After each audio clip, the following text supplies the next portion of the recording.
to Davos. Well, the World Economic Forum still has 24 hours to start, but everything here is shaping up for it.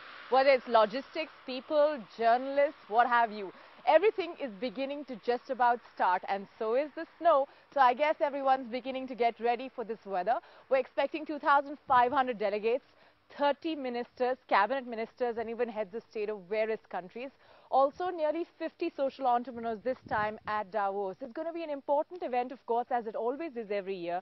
But what's going to be pretty interesting for everyone to see is that how will Davos sustain its importance? And I think that's the question that everyone's raising.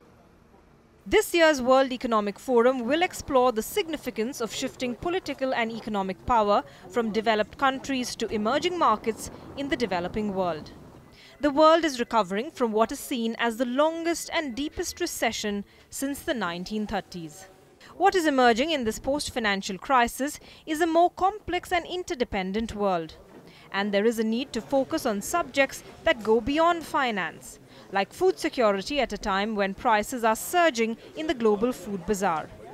Look at the much more difficult issues like climate change, and whatever food shortage, possible food shortage, food security, all those issues require a very strong global consensus, and they require particularly the awareness that today we are so interdependent that whatever any individual country is doing has to be integrated into a global effort. What's clear is that emerging markets, which are also a hotbed of opportunity, need to take up the task of high growth and high sustainability.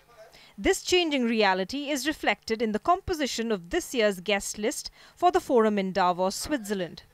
More than half of the 35 heads of government attending are from emerging markets. The emerging market economies are going to be key motors of global growth, and their involvement in the G20 is going to decide whether or not governments come together to address these issues. During the meeting, the World Economic Forum plans to launch what it calls a risk response network.